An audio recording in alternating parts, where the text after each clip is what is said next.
Hello, everyone. It's another week, and yes, here's another video update on the goings on in my fish room. Well, firstly, I'd like to um, thank you to everybody who subscribed to my channel in the past week.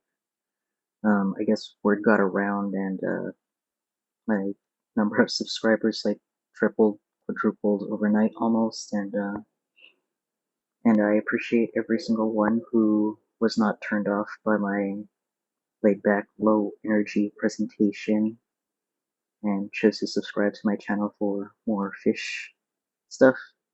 Uh, love you guys for doing that. Um, and also everybody who just liked my videos, left a comment or two, and generally everybody who bothered to put aside some time to look at my videos and show their praise. Thank you. Um, if I don't know if the channel will continue to grow at that pace or not, but regardless, I appreciate all the attention that I got. So I'm just gonna do just a small update. I'm not gonna do every tank in my room. Um, right now you see here are just three Medaka that I've separated into a strainer. Um, they're the only three Medaka of this color. Again, I'm unsure of the name at this moment, but um, because there were only three of them, I was worried that if these died off, these would be the only, then I wouldn't have any more of this particular kind. And so I sectioned them off so that they wouldn't crossbreed with the other ones in the tank, like these guys over here. And also sort of to like make sure that the males, who are the lighter colored ones, would focus on the female, which is the darker one, and get some eggs made and laid, so I could hatch those out and increase their number. Because these other two, the silver and orange one and the just silvery one, there's lots of those, and I'm not too worried about preserving their line as of yet. I'm still collecting their eggs and all, but I'm mostly, worried about these because if they're gone, then they're gone. And thankfully, I have, at least I hope that is, I have both sexes in here. I just sex them by just looking at their body shape. The males are thinner and sleeker looking, and the females kind of have like a rounded belly that bulges out more. Um, I have some penny wharton here and some java moss to collect the eggs. I also have a modified spawning mop using the same materials as a regular spawning mop, but it's modified, and I got that modification inspiration from uh, another YouTube channel, Medaka Metal. He goes by, and he's a small channel like mine, but he specializes his videos specialize primarily on Medaka, and on one of his videos he found that the Medaka the Medaka eggs were collected more efficiently in a tunnel style spawning mop like this versus the kind that just kind of looks like a broom or like a brush. So they haven't laid any eggs yet because I only just put them in here a couple days ago. Um, and I don't even know if they're sexually mature yet. Probably not, but they're getting there. But yeah, I have the modified spawning mop in here for whenever they're ready for that. These other guys are doing well. I collected quite a few eggs from them. You probably saw them in the last video. They're all in my little hatching tank full of methylene blue. And here is another thing that I took from another person on YouTube and modified a bit to fit my needs, and probably all familiar with it. If you're not, you're probably just new to fish keeping. But it's the Dean Tweedale fry system. Just Google that and you'll know what I'm talking about. But I basically took sort of similar to his design, but modified for my needs, in that instead of a water pump, I just have an air-powered air filter that's the output is just dripping water into the tray, and the sponge is on the side versus on either end of the long side.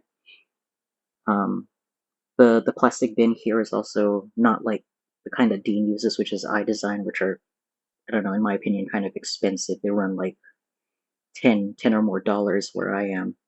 You get them from the Container Store, and I'm not spending $10 or more to buy a plastic container just to cut it open and screw things into it.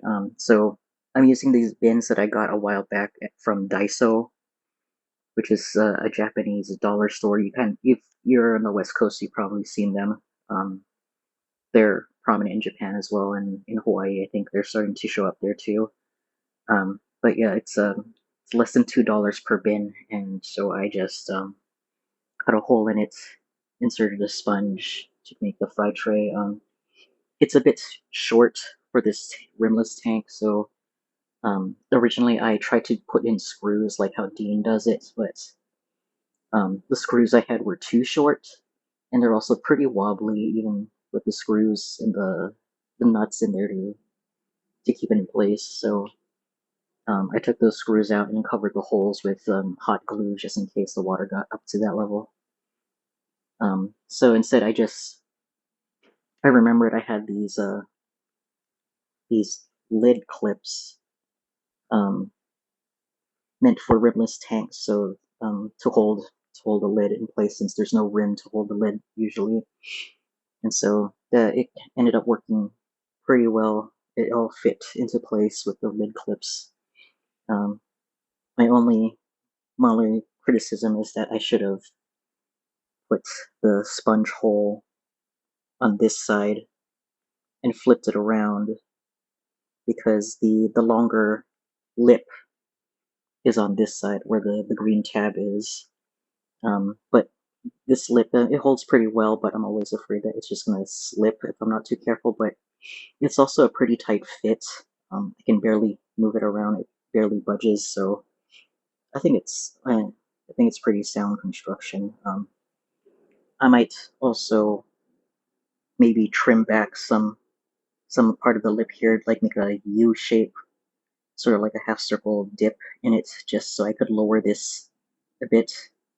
So like it's maybe move it down an inch, because I also want to put the lid back on this tank, but I can't do that with this thing jutting out like well above the top of the tank. So yeah, I just kind of want to cut out a little bit here, and hopefully the water level doesn't reach up there when this tank's full. I actually did a water change yesterday, and this is about as full as it gets. So yeah, I guess I wouldn't worry too much, but I do want to keep that lid on just to preserve the heat that's in here and also prevent rapid evaporation.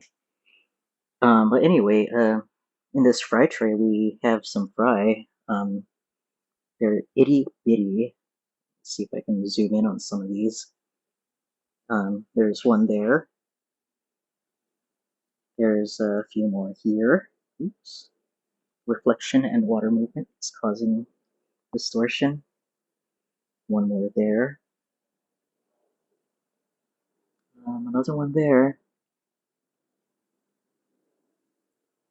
There was one here, but he scampered off somewhere.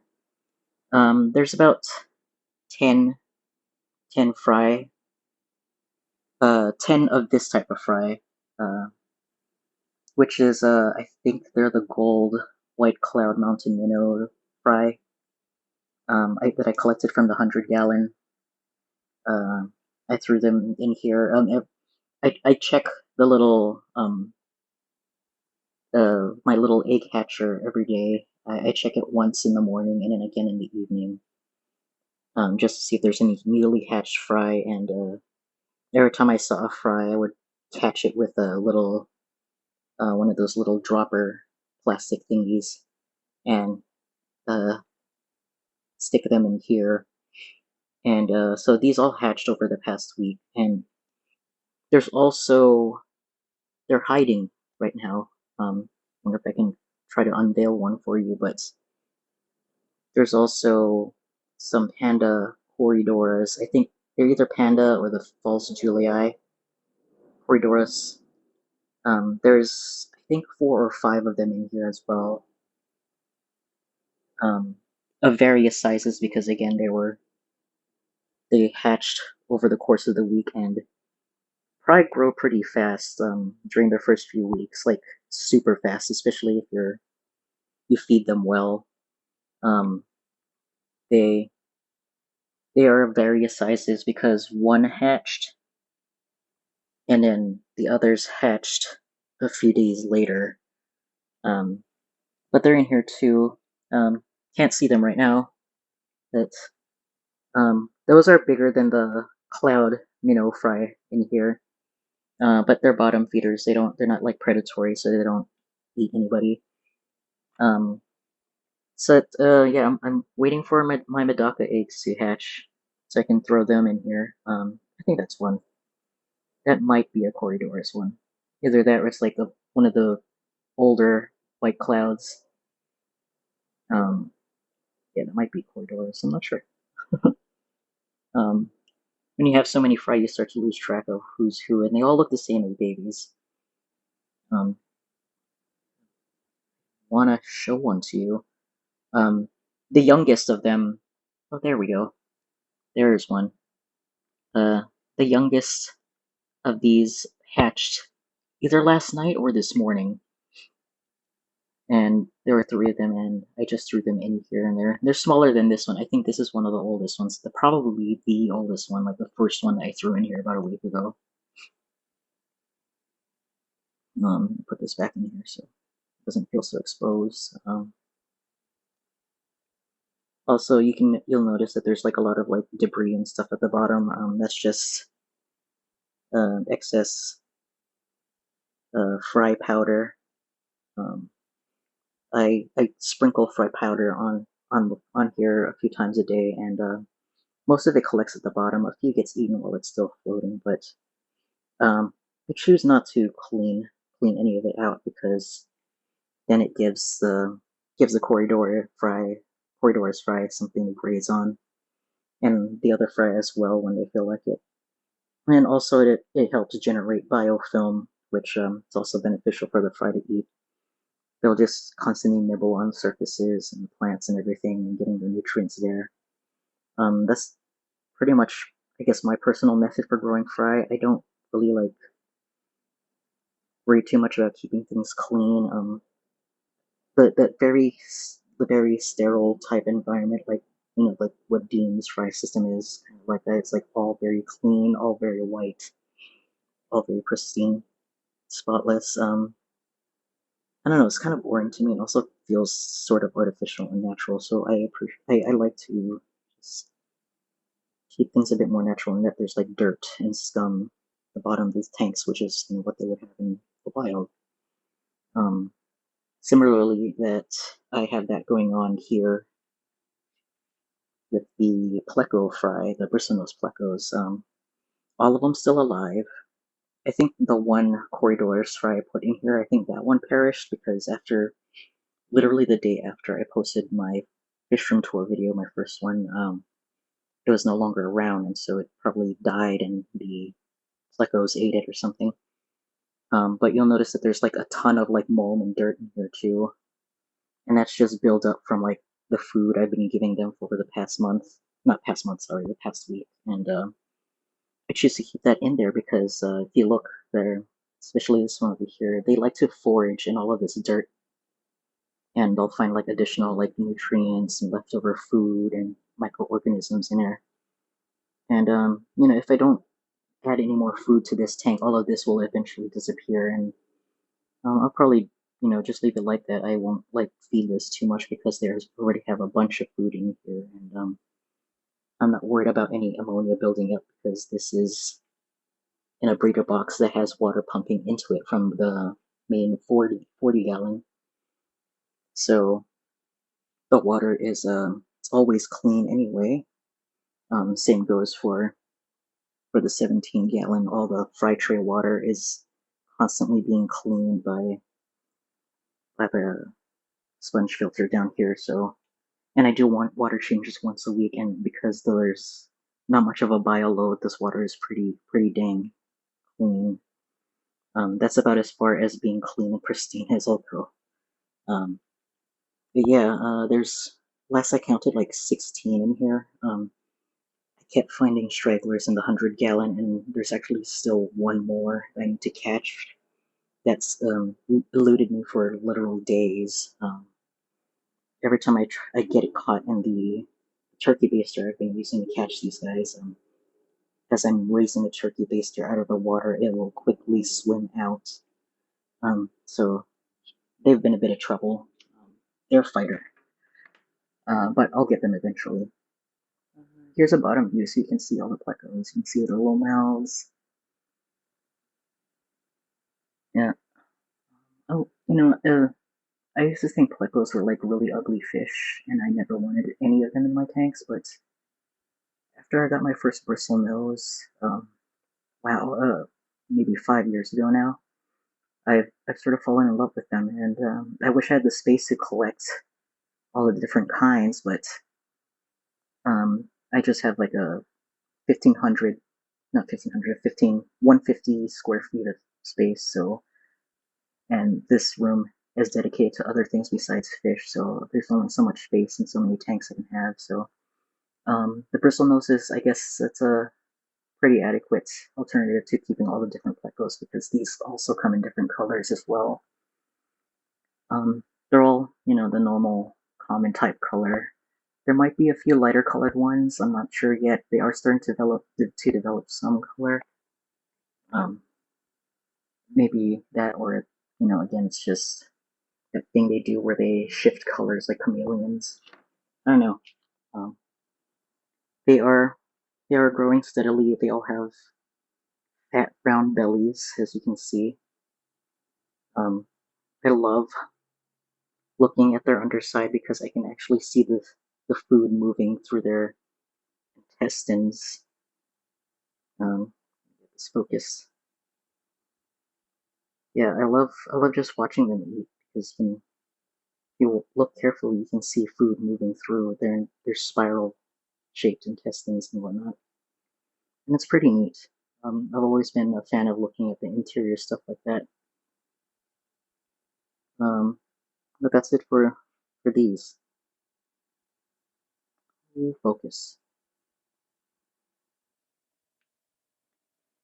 Here's the other grow out tank where I have pleco fry.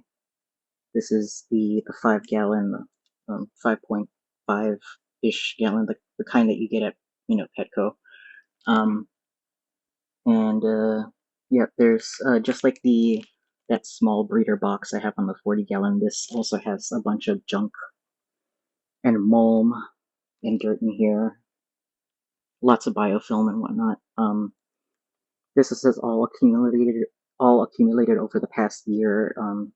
Two other batches of Medaka fry were in here, and all of this is just like the piles and piles of like uneaten food and fish waste from those other two groups of fry.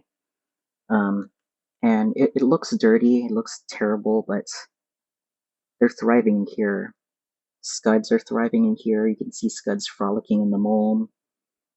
The plecos are thriving in here. You see the plecos thriving in the mulm too. They also have fat round bellies as well.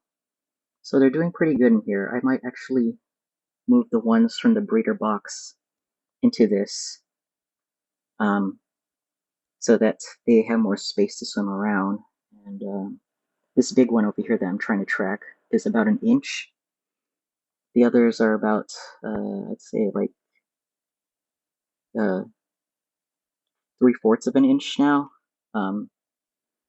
They're also growing at a steady pace, probably a bit faster than the ones in their breeder box, which is why I'm planning on just moving all of them into this one. And once they reach about an inch or so, then I'm going to move them to a 20-gallon where they can grow further. And at that point, I'm either going to attempt to sell them online or just give them to my local fish store, since I don't have the space for 50-ish plecos.